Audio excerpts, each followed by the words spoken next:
এমনি এমনি এটা করে। কত রাগ হলে আপনার উপরে মানুষ বাড়ির ইটও খুলে নিয়ে চলে যায়, বলেন টয়লেটের ফ্যান পর্যন্ত খুলে নিয়ে চলে গিয়ে জালেমের কিচ্ছু রাখবে না। আবু জেহেলের বাড়ি যদি ইন্টারন্যাশনাল পায়খানা বানানো যায়, এদেশে যারা জালেমদের দোসর, এদের বাড়ি ঘরগুলো ইন্টারন্যাশনাল পায়খানা বানিয়ে দেন। সারা দুনিয়ার মানুষ আসবে, বুঝবে যে হ্যাঁ এখানেও আবু জেহেল ছিল। অনেকে প্রশ্ন করে, হ্যাঁ এত দামি জায়গা পায়খানা বানাবে না? আরে ভাই 35 নাম্বার 32 নাম্বারের চাইতে আবু জেহেলের বাড়ি কি কম দামি ছিল? তার বাড়ি কাবার পাশে। হ্যাঁ কথা বলছে, আবু জেহেলের বাড়ি কোথায়? কাবা ঘরের পাশে। কত দামি জায়গা, শুধু জালেম বসবাস করেছে, এই কারণে আল্লাহ পুরাটা পায়খানা বানিয়ে দিয়েছে। জালেমদেরকে আল্লাহ এইটাই করে, সূরা আরাফে আছে, ওয়াকাযালিকা নাজসিজ যালিমিন। আল্লাহ পাক বলেন আমি জালেমদের সাথে এরকম আচরণ করে থাকি। এই জন্য আমার যতটুকু বাস্তবতার ধারণা, আবু জেহেলের বাড়ি যদি পায়খানা হতে পারে, এদেশেও যারা জালেম যেখানে যেখানে বসবাস করেছে ওই জায়গাগুলো গজবের জায়গা পেয়ে গেছে। কারণ ওখানে এমন কোন হীন অপরাধ নেই যে করা হয়নি। মানুষকে কিভাবে ধ্বংস করা যায়, মানবতাকে কিভাবে নষ্ট করা যায়, ওই দুর্বিসন্ধিগুলো ঘরে বসে বসে হয়তো কথা বলছে না কেন? ওটা একটা জুলুমের জায়গা, ওটা একটা গজবের জায়গা। ওই জায়গাগুলো এখন বাংলাদেশের মানুষের জন্য টয়লেট বানিয়ে দেন। কিয়ামত পর্যন্ত এটা ইতিহাস হয়ে থাকবে। মানুষ যেন বুঝতে পারে হয়তো এখান থেকে 100 বছর পরে আমরা এখানে কেউ থাকবো না, কিন্তু ইতিহাস লেখা হবে। ইতিহাস যেভাবে ইয়াজিদকে ঘৃণিত নিন্দিত করে দিয়েছে, 90 ইয়াজিদ এই দুনিয়াতে যারা জন্ম নিয়েছিল এদেরকেও দেখবেন পৃথিবীর ইতিহাস ঘৃণিত, নিন্দিত, বিবর্জিত করে দেবে। কারণ ইতিহাস যখন ঘটনা ঘটে তখন লেখা হয় না, ইতিহাস লেখা হয় পরে। আমার তো মনে হচ্ছে এখন যে অবস্থা বাস্তবতায় বাংলাদেশের, ইতিহাস একদিন লেখা হবে, তখন জালেমদেরকে বাংলার মানুষ ঘৃণিত, নিন্দিত করে দেবে। আর যারা মাজলুম ইমাম হোসাইনের মতো তাদেরকে বিজিত করে দেবে, সম্মানিত করে জানাবে। কিয়ামত পর্যন্ত তাদের নামকে আমার আল্লাহ মুখে মুখে তৈরি করে দেবে। অথচ জালেমদের নাম দেখেন ইয়াজিদ, নামটা কিন্তু সুন্দর নাম, সুন্দর নাম না? ইয়াজিদ কত সুন্দর নাম, অথচ পুরো নামটা আল্লাহ গালি বানিয়ে দিয়েছে। এখন ইয়াজিদ আর নাম নেই, ইয়াজিদ হয়ে গেছে গালি। আমি বিশ্বের বহু ধর্মের মানুষের সাথে মিশে দেখেছি, কোন মানুষের নাম আমি ইয়াজিদ পাইনি। এমনকি হিন্দুকে যদি বলেন যে 5000 টাকা দেবো, ছেলের নাম ইয়াজিদ রাখেন, ইয়াজিদ একটা নাম। আপনার নাম যত সুন্দরী হোক, দিন যাচ্ছে যেতে দেন, আপনার অপকর্মগুলো একটা একটা করে মানুষের সামনে যেভাবে আসতেছে, এতদিন হয়তো ইতিহাস প্রকাশ করেনি, কিন্তু এখন করবে। কিছুই যদি না হয়, বিডিআর হত্যা মামলার নাম নিয়ে যতগুলো মানুষকে হত্যা করা হয়েছে, আর কত মানুষকে বিনা কারণে আজ 16 বছর জেল খাটতে হচ্ছে। আমার সাথে যারা ছিল, আমি 950-র উপরে পেয়েছিলাম। আমার মনে হয় অধিকাংশ গুলো যা অনুশোচনা, অনুতপ্ত অবস্থা দেখেছি, বিডিআর গুলো কিচ্ছু জানে না, আন্দাজে মামলা দিয়ে জীবনটা নষ্ট করে দিলে।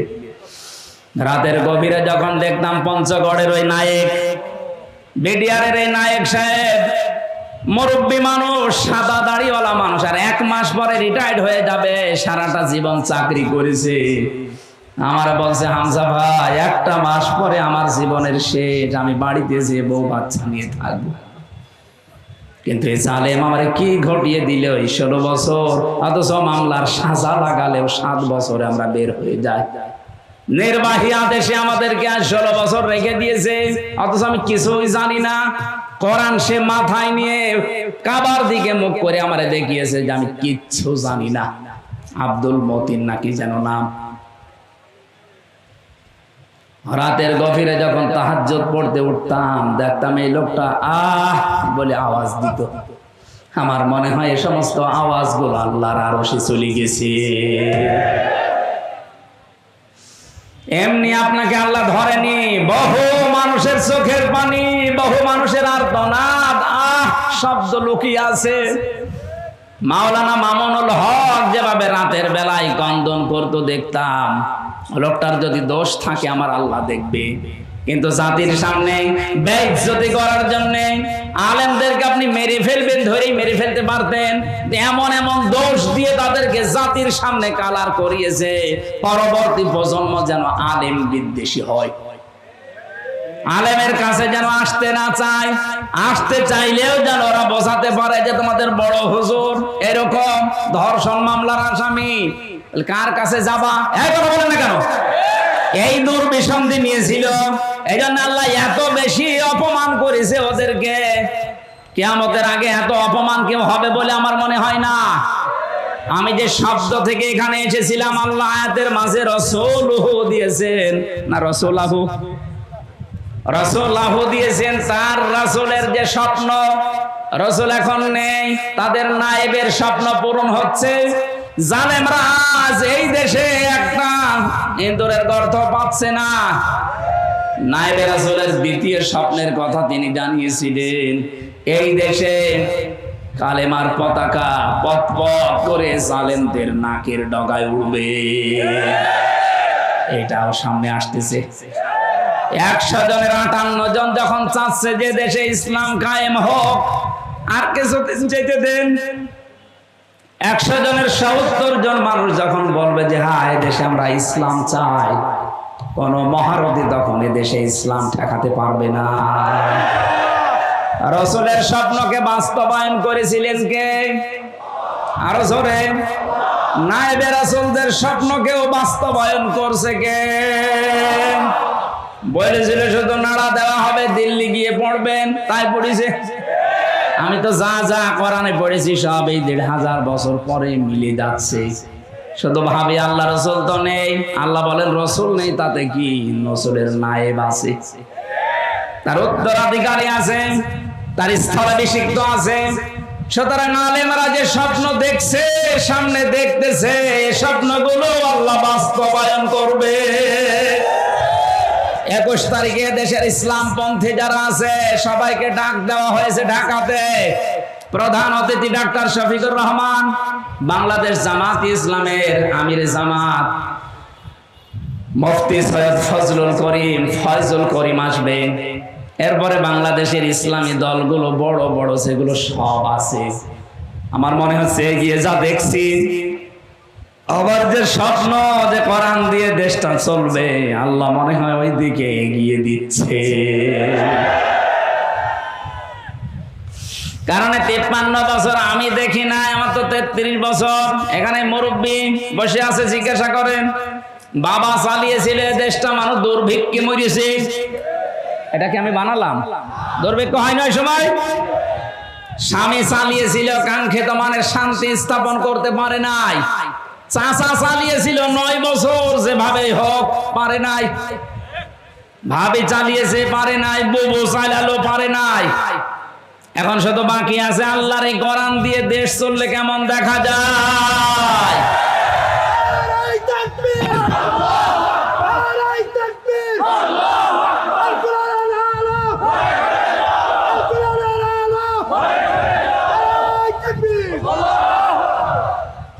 আপনারা যারা ভয় করেন যে হ্যাঁ এদেশে যদি কোরআন কায়েম হয়ে যায়, মেয়েদেরকে আজ ভয় দেখাচ্ছে অনেকে, কোরআন যদি কায়েম হয় তাহলে তোমরা ঘরবন্দি হয়ে যাবে। যারা বাবা খায়, যারা ডাল খায়, যারা লাল পানি খায়, এদেরকেও ভয় দেখাচ্ছে অনেকে যে তোমরা কি করবা। কান খাড়া করে শোনেন এগুলো যারা খান। কারা খান দেখে হাত তোলেন তো। এখানে হয়তো এগুলো আসেনি, কিন্তু ভিডিও হচ্ছে, ওরা শুনবে। আমার সামনে এখন 18 কোটি মানুষ, সবাইকে উদ্দেশ্য করে বলছি যাদের যা খাওয়ার অভ্যাস আছে, অনেকে যদি আপনাকে ভয় দেখান যে খেতে পারবেন না, না, মিথ্যা কথা। কারণ কোরআন যদি কায়েম হয়ে যায়, এমন একটা পরিবেশ আল্লাহ তৈরি করে দেবে, ওগুলো খেতে আপনার মনে চাইবে না। এই যে দাড়ি কাটা মানুষ একটা, উনি হয়তো বিড়ি খাওয়ার অভ্যাস থাকলেও থাকতে পারে, খাক, বিড়ি খাওয়া তো আর হারাম না, মাকরুহ, দু একটা খেলে খাক। এখন উনি যদি বলে হুজুর আমি মসজিদের ভেতরে আছি কিন্তু আমার বিড়ি খেতে মনে চাচ্ছে, খেতে পারবে? কথা বলে না কেন? কারণ মসজিদ এমন একটা পরিবেশ, আল্লাহর ঘরটা এমন ভাবে আল্লাহ বানিয়েছেন, এটা পুরাটা রহমত দিয়ে ভরা। এই জন্য মানুষ যদি দুনিয়ায় রহমত চায়, কোন মাজারে না, কোন বাবার দরগাহে না, 8 রশি 14 রশিতে রহমত নেই, রহমত আছে আল্লাহর ঘর মসজিদে। কোন রশিতে যাওয়ার সময় কেউ কি বলে আল্লাহুম্মা আফতাহ লি আবওয়াবা রহমাতিক? না, কিন্তু আল্লাহর ঘরে ঢুকলে আপনাকে বলতে হবে আল্লাহুম্মা আফতাহ লি আবওয়াবা রহমাতিক, হে আল্লাহ তোমার রহমতের দরজা সব খুলে দাও। তাহলে এই দোয়া দ্বারা বোঝা যাচ্ছে রহমত পেতে হলে যাওয়া লাগবে কোথায়? আরো জোরে। মসজিদের ভেতরে প্রবেশ করে ওনার যতই নিশা থাক বিড়ি খেতে পারবে। একটা পরিবেশ আল্লাহ বানিয়ে দিয়েছেন আলাদা। এদেশটাই যদি কোরআনে কারিম কায়েম হয়, আল্লাহর কসম এমন একটা পরিবেশ তৈরি হয়ে যাবে, কোন নেশা আপনার মুখে আসবে না, আপনি নিজেই পাল্টিয়ে যাবেন। আর এই পাল্টাবে কে? হামজা না, এটা আল্লাহর দায়িত্ব। লাকাদ সাদাকাল্লাহু, এই যে আল্লাহ নিজে এখানে ফাইল কর। নবীজি জানিয়েছেন এই পৃথিবীতে আল্লাহর দ্বীন কোরআনের বিধান চালু করার জন্য কাজ করা এটা ফরজ, আর এর বিরোধিতা করা এটা কুফরি। আর কেউ যদি নিশ্চুপ থাকে যেন আমি কোন দলে নেই, এর ভেতরে নেই, সে মুনাফিক। আল্লাহর দ্বীন কায়েমের জন্য চেষ্টা করা, আরো জোরে, আরো জোরে বলেন, বিরোধিতা করা কুফরি, কাফের হয়ে যাবেন। আর যদি চোখ থাকেন, আরো জোরে, আমার তো মনে হচ্ছে এই দেশে ফরজ এই দায়িত্বটা পালন করা মানুষ এখন কম, শুধু মুনাফিক আর কাফের বেশি। শুকরিয়ার বিষয়, আস্তে আস্তে এগুলো পাল্টিয়ে যাচ্ছে। নবীজি জানিয়েছেন মান তামাসসাকা বিসুন্নতি ইনদা ফাসাদি উম্মতি ফালাহু আজরু মিয়াতি শাহিদ। আমার উম্মতের যখন দুরবস্থা চলবে, কেউ কোল কিনারা পাবে না দিশেহারার মতো, ওই কঠিন অবস্থায় যদি একটা মরা সুন্নাত কেউ জিন্দা করতে পারে, তার আমলনামায় 100 গলা কাটা শহীদের সওয়াব দেওয়া হবে। কোনদিন ভেবেছেন হাদিসটা নিয়ে? একজন শহীদের সওয়াব পেলে তো আবু সাঈদের মতো আপনি জান্নাতি। আবু সাঈদ যে জান্নাতি আপনার কি বিশ্বাস হয় না? জালেমের জুলুমের সামনে নিজের জীবন পর্যন্ত যে লোকটা দিতে পারে, অনেকে তাকে এখনো শহীদ বলতে রাজি না। শহীদকে যদি কেউ শহীদ না বলে তাহলে তার ইমানের সমস্যা হবে। কারণ কোরআনের আয়াতে আল্লাহ জানিয়েছেন শহীদদের ব্যাপারে খুব সতর্ক। শহীদরা মারা গেছে কথা মুখ দিয়ে বলা নিষেধ, এমনকি অন্তরে ধারণা করাও নিষেধ। একটা শহীদের সওয়াব জীবনে থাকলে তো আপনি জান্নাতি। 100 গলা কাটা শহীদের সওয়াব আপনি টের পাচ্ছেন। চিন্তা করলাম তাহলে মরা সুন্নাত কোনটা দেখি তো। টুপি মাথায় দেওয়া মরা সুন্নাত না, কেউ দেয় কেউ দেয় না, এটা মরে যায়নি। জব্বা গায়ে দেওয়া মরা সুন্নাত না, এটা কেউ দিচ্ছে কেউ দিচ্ছে না, এটাও মারা যায়নি। খাবারের পরে মিষ্টি খাওয়া সুন্নাত, এটা মরা না, কেউ খায় কেউ খায় না। আমার দৃষ্টিতে ধরা পড়েছে একটা মরা সুন্নাত এই দেশে আছে। নবীজি কোরআন দিয়ে 10 বছর এই দুনিয়া চালিয়েছিলেন, রাষ্ট্র চালিয়েছিলেন। কয় বছর? আরো জোরে। এই 10 বছর বাংলাদেশ কোরআন দিয়ে চলবে, এইটা মরা সুন্নাত এটা এখনো নেই। এই সুন্নাত দরকার নেই বলেন। এই সুন্নাত যদি চিন্তা করতে পারি আমরা, এদিককার টাকা এদিকে যাবে না। যত টাকা পাচার হয়েছে আমরা চাই সব টাকা আবার দেশের রাষ্ট্রের কাছে ব্যবহার করা হোক, সব ফিরিয়ে নিয়ে আসেন।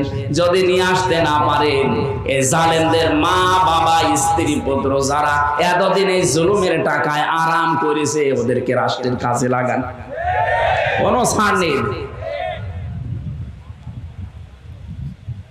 এটা বেনজির, ওর কোনো নজির নেই।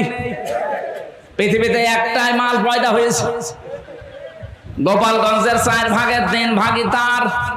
আমি বাংলাদেশের যত জেলাতে যাই, বিশেষ করে এই কিশোরগঞ্জ এলাকায়, পিরান জায়গা কার? বেনজির। কার? বেনজির।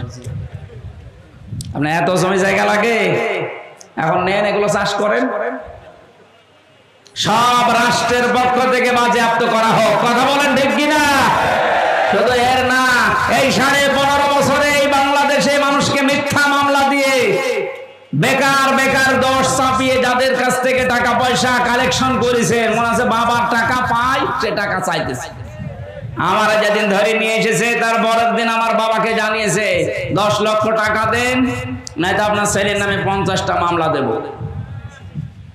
এই যে মাদারীপুরের এলাকায় বাড়ি, কাউন্টার টেররিজমের প্রধান ছিল আসাদুজ্জামান আর এই মনিরুল ইসলাম, গোপালগঞ্জে। আমার বাবা তো গ্রাম্য মানুষ, ভয়তে ছেলে একটা, তো টাকা কোথায় পাবে, কে কোথায়, যা তা করে 8 লাখ টাকা সঙ্গে সঙ্গে দিয়েছে। তারপরও শয়তানরা কথা রাখলে তো হয়, আবার মামলা দিয়েছে, আবার নিয়েছে রিমান্ডে। ওরা বললো যে টাকা দেন, আমরা কিছু করবো না, টাকাও নিয়েছে, মামলাও দিয়েছে, রিমান্ডও নিয়েছে। তাও 1 দিন 2 দিন 10 দিন।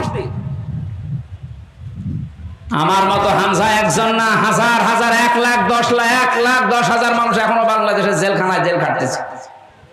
অধিকাংশ গুলো মিথ্যা মামলার আসামি, যাদেরকে এইভাবে মিথ্যা মামলা দিয়ে এদের কাছে মনে আছে টাকা পাইতো, ওর বাবা ওর দাদা সেই টাকা চাইতে এসেছে।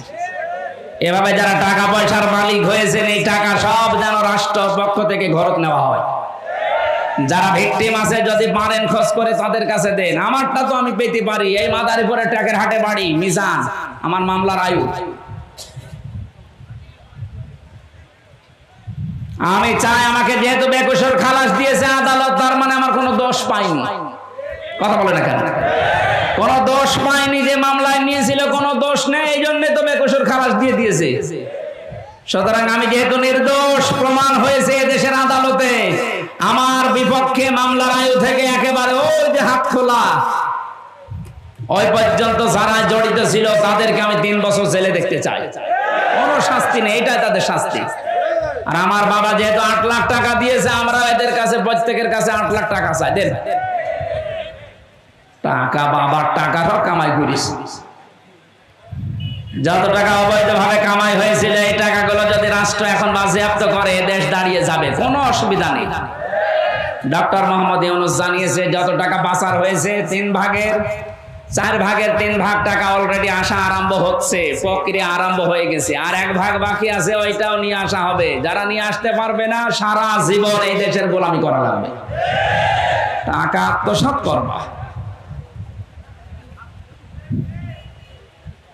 কালেমার পতাকা উদ্দিন হয়ে পথ পথ করে উঠবে, এটা কোরআনের পাখির স্বপ্ন ছিল। যেহেতু তিনি নায়েবে রাসূল, লা তাদখুলুন্নাল মাসজিদাল হারামা ইনশাআল্লাহু আমিনিন, প্রবেশ করবেন অবশ্যই আপনি মসজিদে হারামে নিরাপত্তার সাথে। মসজিদে হারাম বাংলাদেশে আছে? বলেন না কেন? তাহলে এই আয়াত কি বাংলাদেশের জন্য না? কিভাবে আপনি ব্যাখ্যা করবেন? মসজিদে হারাম যেহেতু নিরাপদ জায়গা, নিরাপত্তার জায়গা, কোরআনে কারিমে সূরা আলে ইমরানে আল্লাহ পুরা এরিয়াকে বলেছেন এটা নিরাপত্তার শহর। কোরআনের এই নির্দেশগুলো যদি এদেশে পালন হয়, রাষ্ট্রীয়ভাবে যদি কায়েম হয়ে যায়, আল্লাহর কসম ৫৬,০০০ বর্গ মাইলকে আমার আল্লাহ নিরাপত্তার শহর বানিয়ে দেবে। এমন মুসলমান তৈরি হবে এই দেশে, টেকনাফ থেকে তেতুলিয়া পর্যন্ত একটা মহিলা যুবতী সাজগোজ করে যাবে, শুধু আল্লাহর ভয় ছাড়া কোনো ভয় তার ভেতরে থাকবে না। প্রশ্ন আসতে পারে, তাহলে যুবক মানুষ, হ্যাঁ, যুবক গুলো এমন মুসলমান হবে। বিশ্বনবীর ইন্তেকালের কিছুদিন পর এক যুবতী মেয়ে তার আত্মীয় বাড়িতে যাবার সময় পাহাড়ের পাদদেশে ভয়ে ভয়ে আছে, সন্ধ্যাবেলায়, না জানি আমার সব হারিয়ে যায় কিনা। হঠাৎ দেখতে পেলেন অন্ধকারের ভেতরে সামনে দিয়ে একটা যুবক আসতেছে, জড়সড় হয়ে বসে পড়েছে। যুবক ছেলেটা সামনে এসে বলে, মা আপনি আমারে দেখে ভয় পাবেন না, কোথায় যাবেন আপনি আমারে বলেন, পাহারা দিয়ে আপনাকে আমি পৌঁছিয়ে দেব। আমার পরিচয় শোনেন, আমি মুসলমান, আমি অন্য জাতির লোক না, আমি মুসলমান। আমারে দিয়ে কোন রকমের অসুবিধা আপনার হবে না। আমরা এই মুসলমান সামনে দেখতে চাই, বলেন আমিন। আল্লাহ দিয়েছেন, নিরাপত্তার শহর বানিয়ে দেবে আল্লাহ বাংলাদেশকে। আল্লাহ যারা এরকম একটা কিছু আমাদের চর্ম চোখে দেখার তৌফিক দেন, বলেন আমিন। বহু কিছু আমরা দেখলাম এই 53 বছরে, শুধু এটা দেখতে বাকি আছে যে কোরআনে কারিম দিয়ে দেশ চললে কেমন দেখা যায়। এটা মিনি জান্নাত হয়ে যাবে, আপনি ভাবতেও পারছেন না কেমন হবে। আল্লাহ যেন আমাদের চর্ম চোখে এটা দেখে মরার তৌফিক দেন, বলেন আমিন। মা বোন যারা এসেছেন, অন্যান্য ধর্মের লোক যারা এসেছেন, কোরআনের বিধান যদি সত্যি কায়েম হয়ে যায় সবাই নিরাপদ থাকবে। জোসুর ভয় যারা দেখাচ্ছে মেয়েদেরকে, এগুলো একটা মতলববাজ কথা। বলেন আল্লাহ যেহেতু কারো পক্ষপাতিত্ব করেন না, হয়তো আমাদের দলীয়করণ পক্ষপাতিত্ব এরকম বিভিন্ন সাইড থাকতে পারে, আল্লাহর এরকম আছে। আল্লাহ আমাকে যে মহব্বত দিয়ে বানিয়েছে, আপনাকে ওই মহব্বত দিয়ে বানিয়েছে। উনি চান ওনার বিধান যেন এই জমিনে কায়েম হোক। আল্লাহ আমাদেরকে তুমি এটা দেখে মরার তৌফিক দাও, আল্লাহুম্মা আমিন। লা ইলাহা ইল্লা আনতা সুবহান।